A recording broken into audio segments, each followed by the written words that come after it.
दमोह जिले के MLB school में दो नाबालिग छात्राओं के गायब हो जाने का मामला सामने आया है।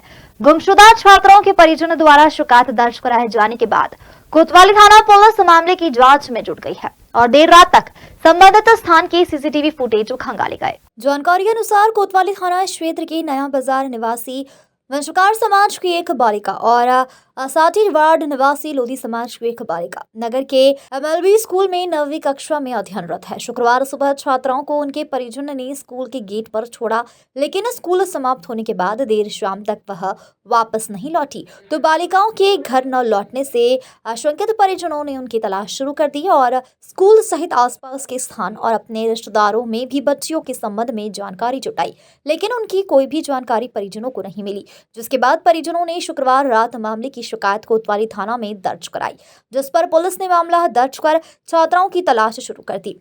वह इस मामले में एमएलबी स्कूल प्रबंधक की व्यवस्थाओं पर भी सवाल खड़े हो रहे हैं। लापता बालिकाओं के परिजनों की माने तो जब उनके द्वारा बच्चियों की तलाश की जा रही थी तो स्कूल की सीसीटीवी बंद होने की बात सामने आई, जिसके चलते उन्हें बच्चों के संबंध में कोई भी जानकारी प्राप्त नहीं हो पाई।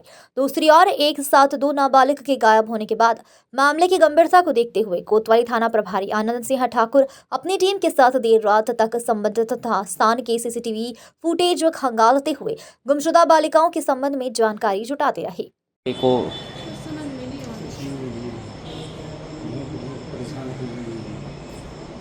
नहीं तो ऐसे कैसे चलेगी? मतलब कभी कुछ हुआ, कभी कोई बताया था कि कोई कुछ नहीं हुआ। डेली स्कूल छोड़ने जाते थे, डेली लेने जाते थे, आ जाते थे। कहीं कोचिंग वोचिंग वगैरह भी पढ़ती नहीं, थी? कोचिंग भी नहीं जाती, कोचिंग बंद रहती। एमएलबी में कोचिंग जाती थी कहीं? नहीं, कोचिंग नहीं जाती।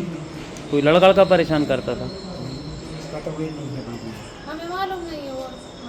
कभी कुछ बताया उसने? नहीं, कुछ नहीं बताया। क्या लग रहा है, क्या हो सकता है? क्या बताएं? जब मैं देखी जब पता चलेगा। आज अभी रात को लगभग 10 बजे और 11 बजे अलग अलग एमएलबी स्कूल में अध्ययनरत दो बालिकाएं जिनकी उम्र जो है 14 साल के आसपास है, उनके परिजन थाने आए थे। उनके द्वारा बताया गया कि उनकी बच्चियां दोनों जो एमएलबी स्कूल में पढ़ती हैं और सुबह स्कूल टाइम जो लगभग 10:30 बजे का, उस समय उनके परिजन, दोनों बच्चों के परिजन के द्वारा उन्हें स्कूल छोड़ा गया था। लेकिन शाम के समय जब उनके परिजन लेने आए या उनके घर पहुंचने का जो समय आया वो पहुंच नहीं पाई। दोनों को गुमशुदा दर्ज किया गया है और अंतर्गत धारा 363 आईपीसी में अपराध भी पंजीबद्ध किया गया है। 363 से संबंधित कंसर्निंग बीएनएस सेक्शन में अपराध पंजीबद्ध किया गया है। अभी टीमें गठित कर दी गई हैं केवल पुलिस अधीक्षक महोदय के निर्देशन में, तो लगभग 4 से 5 टीमें सतत रूप से प्रयास कर रही हैं।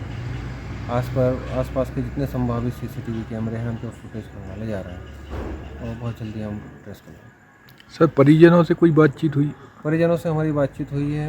बच्चियों के द्वारा मोबाइल नहीं रखा गया है। परिजनों के द्वारा बस इतना ही बताया जा रहा है कि रोज़ के हिसाब से जैसे बच्चियाँ स्कूल आती हैं उसी हिसाब से स्कूल आई थी और वापस नहीं पहुँची हैं। इसके अलावा बाकी जानकारी उनसे कोई प्राप्त विशेष नहीं हुई है जो बच्चों की पता रखने में सहायक। स्कूल प्रबंधन की तरफ से कोई जानकारी? स्कूल प्रबंधन की तरफ से हमारा उनसे संपर्क हुआ है, संबंधित प्रिंसिपल साहब से हमारी बात हुई। उनके द्वारा बताया गया कि एक बच्ची अनुपस्थित है स्कूल में, भी एक बच्ची की हमें जानकारी तो प्राप्त हो गई तथ्यात्मक रूप से कि एक बच्ची स्कूल जरूर पहुंची होगी लेकिन वह कक्षा में उपस्थित नहीं है। तो संभवतः ये हो सकता है कि परिजनों के द्वारा स्कूल छोड़ने के बाद वो बच्ची शायद कहीं मिस हो, क्लास अटेंड नहीं की। दमोह से विनोद उदेनिया की रिपोर्ट।